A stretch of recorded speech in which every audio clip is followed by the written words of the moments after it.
Hello the student, welcome to SK study forum. मेरा नाम है सचिन कुमार और आज हम एक ऐसा चैप्टर स्टार्ट कर रहे हैं जो कैलकुलस में बहुत इम्पोर्टेंट है और इसमें सिलेबस में वेटेज भी बहुत ज़्यादा है इस चैप्टर का। ठीक है, तो कैलकुलस के अंदर बहुत इम्पोर्टेंट माना जाता है ये चैप्टर, जिसका नाम है डेरिवेटिव। डेरिवेटिव का ये पहला ही लेक्चर है जिसमें हम क्या देखेंगे कि कितने इंपॉर्टेंट फॉर्मूले होते हैं, टाइप्स ऑफ कितने फंक्शंस का हमें डेरिवेटिव निकालना है, उसके बाद रूल्स क्या हो गए डेरिवेटिव के, और बहुत सारी छोटी छोटी चीज़ें देखेंगे। तो चलिए फिर बिना समय गवाए हम शुरू करते हैं आज का लेक्चर। तो सबसे पहले हम देखते हैं कुछ चुनिंदा डेरिवेटिव जो कि फंक्शंस के होंगे, जो हमें याद रखने हैं, जो कि इंपॉर्टेंट फार्मूले या फिर रूल्स के तौर पे हमें याद रखना है। ये बहुत ही इंपॉर्टेंट होंगे। अगर आपको डेरिवेटिव बहुत अच्छे से आना चाहिए, अगर आपकी ऐसी इच्छा है, तो सबसे पहले आपको जो ट्रिग्नोमेट्री के फॉर्मूले हैं और डेरिवेटिव के जितने भी फॉर्मूले आज हम देखेंगे, ये बहुत बढ़िया तरीके से आपको पता होना चाहिए। इससे पहले हमने ट्रिग्नोमेट्री के 2 लेक्चर दिए हैं, उसमें हमने कंप्लीटली सिर्फ फॉर्मूले के ऊपर ही बात की थी। ओके, अगर आपने वो नहीं देखे हैं तो सबसे पहले वो वाली वीडियो देखिए, क्योंकि जिन स्टूडेंट के फॉर्मूले बहुत स्ट्रांग हो गए, बहुत बढ़िया तरीके से उनको ट्रिग्नोमेट्री आती है, तो उनको डेरिवेटिव में ज़्यादा दिक्कत नहीं जाएगी, कम समय में वो सब कुछ सीख सकते हैं। लेकिन अगर आपकी ट्रिग्नोमेट्री वीक होगी तो पूरे कैलकुलस के अंदर आपको कहीं ना कहीं हर स्टेप में कोई फॉर्मूला लग रहा होगा तो आपको दिक्कत जा रही होगी। तो मेरा आपको यही सजेशन है कि सबसे पहले आप ट्रिग्नोमेट्री जितनी हो सके परफेक्ट करो, उसके फॉर्मूले आपके टंग पे होने चाहिए, कोई भी फॉर्मूला लगे तो, और फिर उसके बाद आप डेरिवेटिव के लेक्चर पे आ जाइए। चलिए स्टार्ट करते हैं। तो सबसे पहले हम देखते हैं कि डेरिवेटिव में जो रूल्स होते हैं वो क्या क्या रूल्स होते हैं।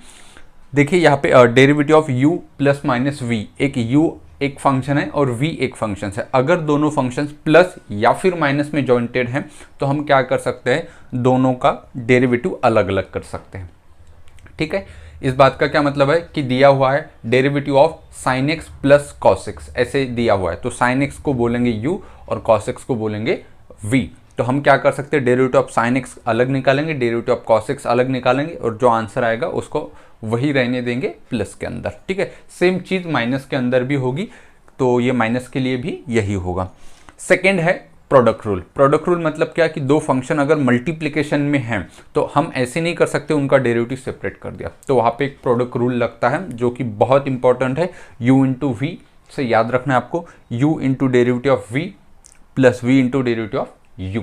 ठीक है, ऐसे याद रखो, या फिर u को फर्स्ट फंक्शन बोलो, v को सेकंड फंक्शन बोलो। तो हम कैसे पढ़ेंगे इसको, first function as it is into derivative of second function plus second function as it is into derivative of first function. हम ऐसे ही पढ़ने वाले हैं फर्स्ट इंटू सेकंड वाले में। तो आपको याद रखना है फर्स्ट और सेकंड किसको भी मान सकते हो। प्रोडक्ट रूल लगाना कब है, जब दो फंक्शन का मल्टीप्लीकेशन हो। जैसे मान लो कि आपसे पूछा जाए कि derivative of root x into e to the power x, तो इसका अगर डेरिवेटिव निकालना है तो रूट एक्स होगा आपके पास फर्स्ट फंक्शन, और जो ई टू द पावर एक्स होगा वो होगा आपके पास सेकेंड फंक्शन। तो ये फॉर्मूला लगा के आप उसका डेरिवेटिव आराम से निकाल सकते हो, और इस रूल का नाम क्या है, प्रोडक्ट रूल। नेक्स्ट है दोस्तों यहाँ पे quotient rule, u by v, ये मल्टीप्लिकेशन के अंदर, ये प्लस माइनस के अंदर, अगर दो फंक्शन डिवाइड में हो, मतलब एक न्यूमरेटर हो और एक डिनोमिनेटर हो, तब हम लगाएंगे quotient rule u by v। और क्या है क्वोशंट रूल, तो देखिए u एक फर्स्ट फंक्शन है, जो ऊपर होगा उसे फर्स्ट फंक्शन कहेंगे, और जो डिनोमिनेटर में होगा नीचे होगा उसे हम सेकंड फंक्शन कहेंगे। तो ये रूल क्या होगा, second function as it is into derivative of first function minus first function as it is into derivative of second function whole divided by second function का स्क्वायर। ओके, तो ये आपको याद रखना है। देखिए सेकंड फंक्शन से स्टार्ट है, यहाँ पर भी, यहाँ पे एंड भी सेकंड फंक्शन का डेरिवेटिव है, और whole divided by second function का ही क्या है, होल स्क्वायर है। तो आपको ये आसानी से याद हो जाएगा। u बाय v ऐसे करो क्वोशंट रूल को, या फिर इसको फर्स्ट इसको सेकंड बोलो, तो second as it is derivative of first minus first as it is into derivative of second function whole divided by second function का स्क्वायर।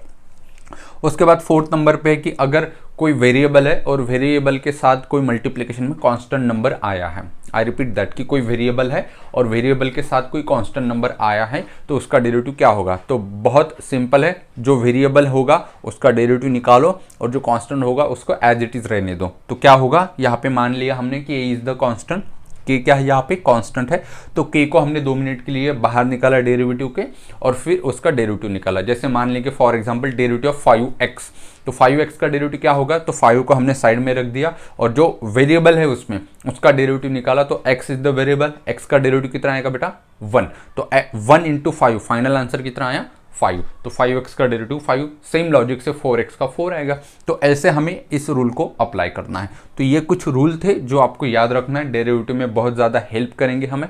अब आइए देखते हैं कि इंपॉर्टेंट जो फॉर्मूले होते हैं वो भी हमें याद रखने होते हैं। ठीक है, जो फॉर्मूले हो गए बेटा वो जितने हो सके उस पर आप फोकस करो, प्रैक्टिस करो, बार बार घर पे लिख के देखो, क्योंकि जिन स्टूडेंट के फॉर्मूले बहुत बढ़िया होंगे उनकी समझने की जो क्षमता होगी वो भी बहुत बढ़िया होगी और ज़्यादा होगी। ठीक है, अगर आपके फॉर्मूले मतलब जहाँ बहुत बच्चे ऐसे करते हैं कि क्वेश्चन सॉल्व करते हैं जहाँ पे फॉर्मूला लगा कॉपी में देखा ये फॉर्मूला है और वो लिख दिया, लेकिन वो भूल जाते हैं। ऐसा करने से एग्ज़ाम के समय उनके ऊपर बहुत प्रेशर बनेगा, क्योंकि उनके पास वो कॉपी तो नहीं रहेगी, वहाँ पे अलाउ तो नहीं है। तो आपको क्या करना है, अच्छे से उस फॉर्मूले को रटना है, बहुत बढ़िया तरीके से याद करना है, उसको लिख के देखना है, बहुत प्रैक्टिस करना है।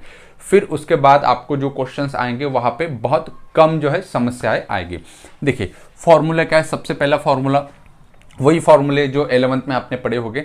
तो derivative of x raise to the power n, तो n क्या होगा 1 2 3 -1 -2 -3, ये कोई भी n हो सकता है। ठीक है, उसके बाद फ्रैक्शन भी हो सकता है 1/3 2/3। ओके, तो n is the real number. फिर उसके बाद x raise to the power n का डेरिवेटिव क्या होगा, n into x raise to the power n -1, मतलब जो पावर है वो सामने आएगा और एक से पावर कम हो जाएगा। मसलन मानते हैं कि x raise to the power 5 का डेरिवेटिव निकालना है, तो 5 सामने आएगा और 5 का पावर 1 से कम होगा, मतलब 4 हो जाएगा। तो x raise to the power 5 का डेरिवेटिव क्या होगा, इस रूल के हिसाब से 5 into x raise to the power 4 ये हो जाएगा। अगर x क्यूब का कोई डेरिवेटिव पूछे तो क्यूब सामने आएगा और 1 से कम होगा, तो वो कितना होगा बेटा 2। तो x क्यूब का डेरिवेटिव क्या होगा इस रूल के हिसाब से, तो 3x²। ऐसे ही x raise to the power किसी भी पावर का हम क्या निकाल सकते हैं, डेरिवेटिव निकाल सकते हैं using that rule. Next second formula है डेरिवेटिव ऑफ रूट x। ये जो डेरिवेटिव ऑफ रूट x है ये इसी फॉर्मूले से 1/2√x आता है। अब रूट को हम क्या लिख सकते हैं, x का पावर 1/2 लिख सकते हैं, तो उसी का यूज करके ये वाला भी आएगा 1/2√x। ठीक है, लेकिन हमने अलग से इसको याद इसलिए रखा ताकि हमें बहुत जगह पे रूट x का डायरेक्ट रिजल्ट पता होना बहुत बेनिफिशियली रहेगा, रादर देन कि वो कैलकुलेट करें।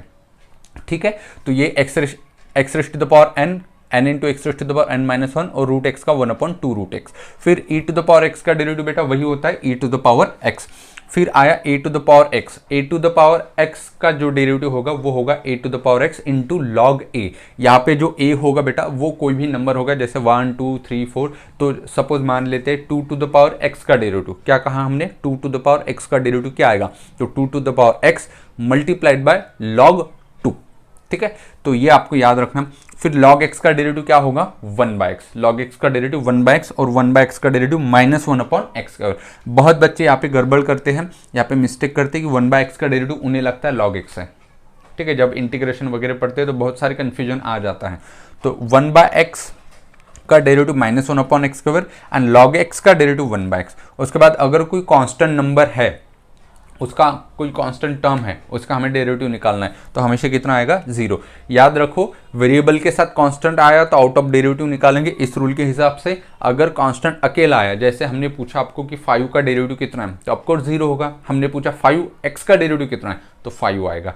समझ रहे हो दोनों चीज़ को कि x कांस्टेंट अकेला आना और कांस्टेंट किसी वेरिएबल के साथ मल्टीप्लिकेशन में आना, इसमें फ़र्क होता है। अगर मल्टीप्लिकेशन में आया वेरिएबल के साथ तो ये वाला रूल लगाएंगे। अगर डायरेक्ट हमें पूछा है कि कांस्टेंट का डेरिवेटिव कितना है, तो सीधा हम क्या लिखेंगे बेटा 0 लिख देंगे। उसके बाद कुछ ट्रिग्नोमेट्रिक फंक्शन है स्टैंडर्ड वाले जिसके डेरिवेटिव हमें याद रखना है। जैसे नंबर 1 है डेरिवेटिव ऑफ साइन x का डेरिवेटिव सबको याद होना चाहिए, cos x होता है।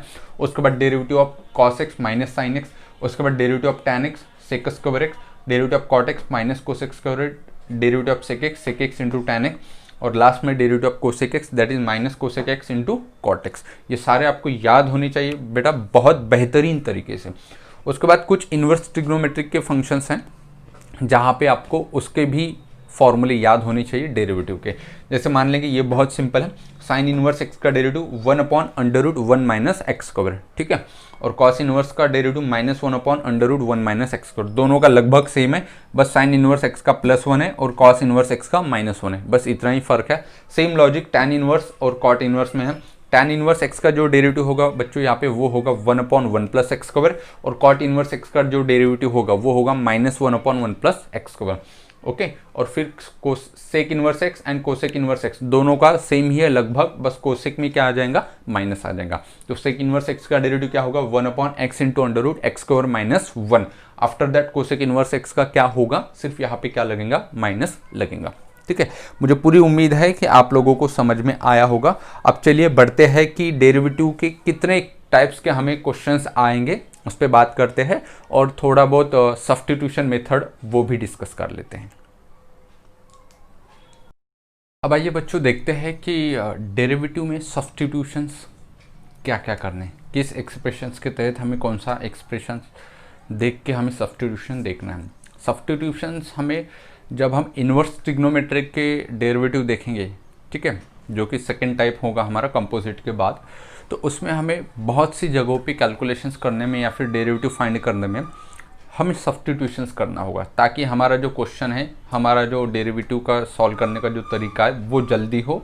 तो इसलिए हमें पता होना चाहिए कि किस एक्सप्रेशन में क्या सब्स्टिट्यूशंस करना है।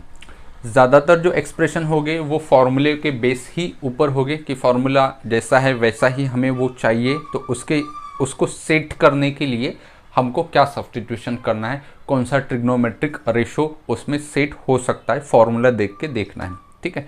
तो वही हमें देखना है। तो देखो कुछ एक्सप्रेशन है, और जैसे मान लेते हैं कि पहला एक्सप्रेशन है √a² माइनस एक्स स्क्वायर। अगर ऐसा कहीं पे भी क्वेश्चंस आएगा तो हम उसमें सब्स्टिट्यूशंस करेंगे x = a sin थीटा।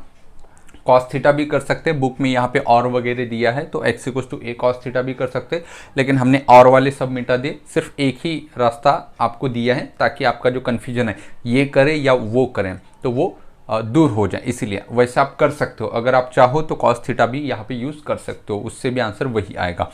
तो अगर ऐसा है a² माइनस एक्स स्क्वायर तो हम सब्स्टिट्यूशंस करेंगे x = a sin थीटा। उसके बाद अगर ऐसा है x² माइनस a², ठीक है, पलट गया, तो उसका एक्सप्रेशंस के लिए सब्स्टिट्यूशंस करना होगा हमें x = a sec थीटा। फिर प्लस में अगर है तो x = a tan थीटा, ये करना है। कॉर्ड भी कर सकते, लेकिन जैसे कि मैंने बताया सिर्फ एक ही मैंने रख दिया। अब इनके ऊपर ये नेक्स्ट क्वेश्चन है, देखो यहाँ पे a 1 हो गया है, तो यहाँ पे अगर a sin थीटा है सब्स्टिट्यूशन, तो यहाँ पे क्या होगा, a की वैल्यू 1, तो x = sin थीटा। ये कैसा आया, बहुत सिंपल है। देखो 1 माइनस, अगर x को मैं sin थीटा बोलता हूँ तो ये क्या होगा, 1 माइनस साइन स्क्वायर थीटा, जो कि क्या होता है कॉस स्क्वायर थीटा, जो कि क्या होगा cos square theta. Square root के अंदर सिर्फ कॉस थीटा मिलेगा, मतलब s की वैल्यू हमें क्या मिलेगी, कॉस थीटा मिलेगी। ओके, सिमिलरली 1 प्लस ये क्या होगा, tan स्क्वायर थीटा या फिर कॉट स्क्वायर थीटा, तो हमने यहाँ पे tan ही बोला है, तो 1 प्लस क्या हो सकता है, tan स्क्वायर, जो कि फंडामेंटल आइडेंटिटीज में मैंने बताया है। यहाँ पे देखिए नेक्स्ट ये क्या होगा बेटा, सेक स्क्वायर थीटा -1 या फिर कोसेक स्क्वायर थीटा -1, तो हमने सिर्फ एक ही सब्स्टिट्यूशन रखा है यहाँ पे, x = कोसेक थीटा, ठीक है, या फिर आप सेक थीटा भी ले सकते हो यहाँ पे। नेक्स्ट है बेटा 2x into √1 minus x square. अब ये जो है ये फॉर्मूला बेस सब्स्टिट्यूशन है। देखो 2 sin थीटा इंटू, इसका आंसर हमने यहाँ पे देखा था क्या आया था, कॉस थीटा। कब, जब हम सब्स्टिट्यूशन करते साइन थीटा। देखो यहाँ पे 2 sin थीटा और ब्रैकेट में क्या होगा 1 माइनस साइन स्क्वायर थीटा, जो कि हमें फाइनल रिजल्ट देगा कॉस थीटा। मतलब ये 2 sin theta into cos theta sine of 2 theta का फॉर्मूला बनेगा। तो फॉर्मूले में फिक्स करने के लिए हमें क्या सब्स्टिट्यूशन लगेगा, साइन कॉस टैन। तो हमने देखा कि यहाँ पे 2 ये होगा साइन थीटा, तो x को साइन थीटा रखो, अपने आप ये कॉस थीटा हो जाएगा, तो इसीलिए हमने x को साइन थीटा रख दिया। इसको देखो 1 माइनस 2 साइन स्क्वायर थीटा, मतलब x क्या रखना है यहाँ पे, साइन रखना है, तभी जाके ये फॉर्मूले के अंदर फिक्स बैठेगा। जैसे कॉस ऑफ 2 थीटा के हमने 4 फॉर्मूले देखे थे, उसमें का एक ये भी था 1 माइनस 2 साइन स्क्वायर थीटा, ये भी था। ओके, तो x = क्या होगा बेटा, साइन थीटा। नेक्स्ट जो होगा एक्सप्रेशन वो 2 कॉस स्क्वायर थीटा -1 इस फॉर्मूले के बेसिस पे होगा, तो x की जगह पे क्या होना चाहिए, कॉस थीटा होना चाहिए। बस सिंपल फॉर्मूले को हमें फिक्स करना है कि कौन सा फॉर्मूला यहाँ पे फिक्स बैठेगा। इसको देखिए 2 x upon 1 plus x square. तो x को क्या रखा जाए, sine cos tan cot sec cosec, ताकि वो परफेक्ट फॉर्मूला बने। तो हमें पता है कि 2 tan theta upon 1 plus tan square theta sine of 2 theta का फॉर्मूला होता है। तो x को क्या रखेंगे हम, टैन थीटा रखेंगे, 2 tan थीटा अपॉन, अगर यहाँ पे प्लस का अगर माइनस आ जाता है, ठीक है, नेक्स्ट आगे देखेंगे, टैन वाला भी होता है। नेक्स्ट है 1 minus x square upon 1 plus x square. अगर ऐसा एक्सप्रेशन है तो ये किसका फॉर्मूला हो जाएगा, देखो 1 minus tan square theta upon 1 plus tan square theta, that is cos of 2 theta का। तो यहाँ पे क्या रखना है, x को टैन थीटा रखना है, ताकि वो कॉस ऑफ 2 थीटा का फॉर्मूला फिक्स हो सके। नेक्स्ट है ट्रिपल एंगल फॉर्मूले, 3 sine theta minus 4 sine cube theta. तो x को साइन रख दो, साइन ऑफ 3 थीटा बन जाएगा। ये क्या होगा, 4 cos cube theta minus 3 cos theta, तो कॉस रख दो, कॉस ऑफ 3 थीटा का आंसर मिल जाएगा। और नेक्स्ट है टैन ऑफ 3 थीटा का, जो कि आपको दिख रहा है कि 3 tan theta minus tan cube theta divide by 1 minus 3 tan square theta. मतलब x को क्या रखना है, टैन रखना है, तो हमने x को रखा टैन थीटा। फाइनल रिजल्ट जो बनेगा वो टैन ऑफ 3 थीटा का हो जाएगा। अब यहाँ पे एक और बाकी है कि अगर 2x upon 1 minus x square ऐसा एक्सप्रेशन हमें कब मिलेगा, तो हम x को क्या रखेंगे बेटा, टैन थीटा ही रखेंगे। और ये जो फाइनल रिजल्ट आएगा वो किसका होगा, टैन ऑफ 2 थीटा का, क्योंकि यहाँ पे माइनस है, यहाँ पे प्लस, तो वो साइन ऑफ 2 थीटा का आएगा। ठीक है, तो ये थे कुछ एक्सप्रेशन जो कि हमें आगे चल के बहुत क्वेश्चंस होंगे, वहाँ पे हमें सब्स्टिट्यूशन करना होगा। किस एक्सप्रेशन के लिए क्या सब्स्टिट्यूशन चाहिए ये हमें पहले ही अगर पता होगा तो हम क्वेश्चन बहुत जल्दी और आसानी से सॉल्व कर सकते हैं। अब हम आगे बढ़ते हैं कि आगे जो है डेरिवेटिव में हमें क्या क्या देखना है, कौन से टॉपिक हमें डेरिवेटिव में आएंगे। अब आइए बच्चों, हमें एक्चुअल में डेरिवेटिव में कितने टॉपिक पढ़ना है वो हम देखते हैं कि डेरिवेटिव में क्या क्या देखेंगे, कैसे पहचानेंगे कि कोई क्वेश्चन कैसे है। ठीक है, तो मोटे मोटे तौर पे डेरिवेटिव में हमें 6 एक टॉपिक देखने हैं, एक एक टॉपिक डिटेल में देखेंगे हम। 6 टॉपिक है, कौन से 6 टॉपिक हैं, पहला है कंपोजिट, फिर इन्वर्स, फिर लॉगरिथमिक डिफरेंशिएशन, फिर जो है वो इम्प्लिसिट फंक्शन, उसके बाद पैरामेट्रिक फंक्शन और उसके बाद हायर ऑर्डर डेरिवेटिव है। ये 6 टॉपिक हमें इस चैप्टर के अंदर पढ़ने हैं जो कि बहुत इंपॉर्टेंट है। ठीक है, और एक एक टॉपिक हम डिटेल में देखेंगे। अब सबसे पहले बात करते हैं कि कंपोजिट फंक्शंस का मतलब क्या होता है। जैसे आपने फंक्शंस चैप्टर पढ़ा होगा तो वहाँ पे हमने डिटेल में कंपोजिट फंक्शन पढ़ाया है कि कंपोजिट फंक्शन होता क्या है, function of the another function, तो उसका हमें डेरिवेटिव निकालना होगा इस चैप्टर के अंदर। तो यहाँ पे हम चेन रूल का यूज़ कर सकते हैं। तो बेसिक टाइप के क्वेश्चंस होंगे यहाँ पे, जहाँ पे हमें क्वेश्चन रूल की ज़रूरत होगी, प्रोडक्ट रूल की ज़रूरत होगी, प्लस माइनस जो रूल होता है उसकी ज़रूरत होगी। उसके बाद जो फर्दर डेरिवेटिव निकाला जाता है उसको ही हम चेन रूल बोलेंगे। जैसे साइन ऑफ 2x का डेरिवेटिव अगर निकालना है, हमें साइन ऑफ 2x का डेरिवेटिव निकालना, तो पहले साइन का डेरिवेटिव निकालेंगे, उसके बाद 2x का डेरिवेटिव निकालेंगे। तो साइन का डेरिवेटिव कॉस ऑफ 2x और फर्दर डेरिवेटिव उस 2x का वो आएगा 2। तो ये जो होता है ये होगा चेन रूल। तो बहुत बेसिक लेवल के क्वेश्चन होते हैं कंपोजिट फंक्शंस में, ज़्यादा इसमें दिक्कत नहीं होती है। अगर देखो जैसे जैसे हम आगे बढ़ेंगे एक एक टॉपिक, तो वैसे वैसे क्या होगा कि अगर इन्वर्स हम यूज़ करेंगे, इन्वर्स का अगर क्वेश्चंस करेंगे तो उसमें कहीं ना कहीं कंपोजिट इंक्लूडेड आएगा, और जैसे लॉगरिथमिक करेंगे तो उसमें ये पीछे के दोनों इंक्लूडेड आएंगे, और जैसे जैसे आगे बढ़ेंगे 4th नंबर पे जाएंगे तो वो तीनों जो है उसमें इंक्लूडेड हो जाएंगे। मतलब क्या कि धीरे धीरे ये टॉपिक क्या करेगा, एक बिल्डअप करेगा और वो हर एक अगले टॉपिक में आ जाएगा घुस के। ठीक है, तो हमें याद रखना है कि हर एक टॉपिक अच्छे से करना है। ऐसा नहीं हो सकता कि आपने कंपोजिट बिल्कुल भी पता नहीं आपको और आपने ये बेहतरीन कर दिए, तो ऐसा नहीं हो सकता। आपको एक एक टॉपिक बहुत बढ़िया लेवल से करना होगा।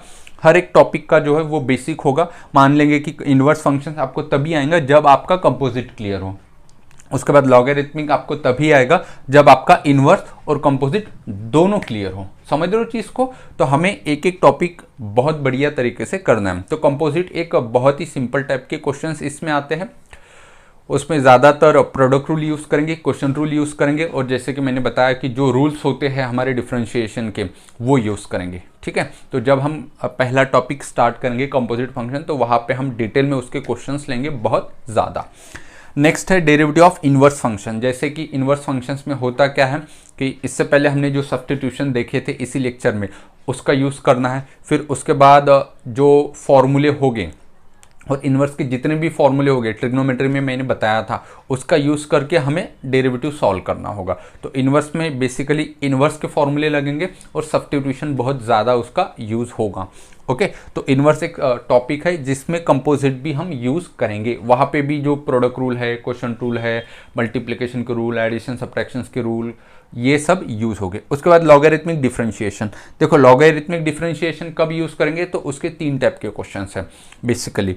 तो बहुत देखो, product of number of functions, मतलब बहुत ज़्यादा नंबर ऑफ फंक्शंस हैं, 1 2 3 ऐसे 3 3 4 4 फंक्शन है और सबका मल्टीप्लिकेशन है, प्रोडक्ट मतलब मल्टीप्लिकेशन, तब जाके हम लॉगरिथमिक डिफरेंशिएशन लेंगे। इसकी एक्चुअल प्रोसीजर क्या है ये हम तब देखेंगे जब ये हमारा टॉपिक स्टार्ट होगा। अभी तो हम देख रहे हैं कि हमें क्या क्या पढ़ना है, एक्चुअल में जब स्टार्ट करेंगे वहाँ पे डिटेल में पढ़ेंगे। फिर उसके बाद आता है क्वोशंट ऑफ फंक्शन, मतलब क्या कि नंबर ऑफ फंक्शन मल्टीप्लिकेशन भी है और डिवाइड में भी है, तब जाके हम लॉगरिथमिक डिफरेंशिएशन सॉल्व करेंगे। और उसके बाद थर्ड टाइप आता है इसमें, एक फंक्शन का पावर दूसरा फंक्शन, मतलब f of x to the power g of x, मतलब एक फंक्शन का पावर दूसरा फंक्शन होगा, तब जाके हम क्या लगाएंगे, लॉगरिथमिक डिफरेंशिएशन यूज़ करेंगे। इसकी प्रोसीजर क्या होती है, कैसे सॉल्व होता है, ये हम तभी देखेंगे जब हमारा लॉगरिथमिक डिफरेंशिएशन का लेक्चर स्टार्ट होगा। नेक्स्ट टाइप के क्वेश्चन है बेटा इसमें इम्प्लिसिट फंक्शन। ठीक है, इम्प्लिसिट फंक्शन मतलब क्या कि एक्स और वाई मिक्स आता है, इसमें 2-3 जगहों पे आपको y मिलेगा और जब हम उसको डिफरेंशिएट कर रहे होंगे तो वहाँ पे dy बाई डी एक्स 2-3 जगहों पे आएगा, उसको समेट के एक जगह पे लेके आओ, फिर dy by d x common निकालो, ये सब प्रोसीजर होती है उसमें। ये जो सारे फंक्शंस हैं ये y इक्वस टू हो गए, ये y इक्वस टू नहीं होगा, बेसिकली एक्स वाई मिक्स रहेगा, y बहुत जगह पे आएगा तो dy बाई डी एक्स भी बहुत जगहों पे आएगा, तो ये होगा इम्प्लिसिट फंक्शन। बेसिकली ये जो क्वेश्चन होंगे वो एक्सप्लिसिट होंगे, मतलब y इक्वस टू सीधा सीधा क्वेश्चन होगा।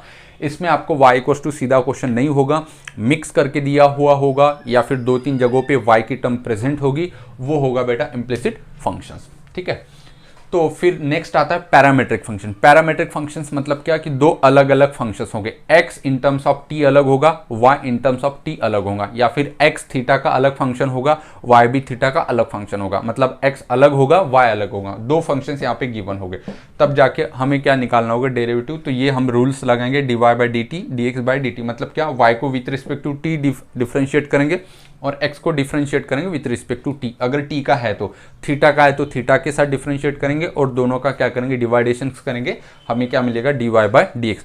पूरे डेरिवेटिव में हमें निकालना क्या है finally, dy by d x. जो लास्ट में टॉपिक आता है बच्चों इसमें वो आता है हायर ऑर्डर डेरिवेटिव, मतलब यहाँ तक जो हमने सॉल्व करेंगे वो करेंगे first order derivative. First order derivative मतलब क्या, dy by d x, this is the first order derivative. Higher order derivative में हमें सॉल्व करना होगा सेकंड ऑर्डर डेरिवेटिव। तो सेकंड ऑर्डर डेरिवेटिव मतलब d2y बाई डी एक्स कवर, ये बेसिकली क्या होगा, सेकंड ऑर्डर डेरिवेटिव। ये भी हमें क्वेश्चंस में है। तो सेकंड ऑर्डर डेरिवेटिव के लिए आपके पीछे का ये सभी के सभी पांचों टॉपिक बहुत क्लियर होना ज़रूरी है। तो ये था इंट्रोडक्शंस थोड़ा बहुत डेरिवेटिव के लिए कि हमें क्या क्या पढ़ना है, किन किन चीज़ों की ज़रूरत होगी, कौन से फॉर्मूले यूज़ होने वाले हैं, कौन सा सब्स्टिट्यूशन लगने वाला है और कैसे हम आगे बढ़ेंगे, धीरे धीरे कौन सा टॉपिक हम एक एक आगे बढ़ाएंगे। ठीक है, फिर नेक्स्ट लेक्चर में हम बेटा स्टार्ट करेंगे यहाँ से डेरिवेटिव ऑफ कंपोजिट फंक्शंस, वहाँ से हम डेरिवेटिव को स्टार्ट करेंगे कि किस टाइप से हमें आगे धीरे धीरे बढ़ना है और कैसे टाइप के क्वेश्चंस हमें एग्जाम में पूछेंगे। तो आज के लिए बस इतना ही, मिलते हैं फिर नेक्स्ट लेक्चर में।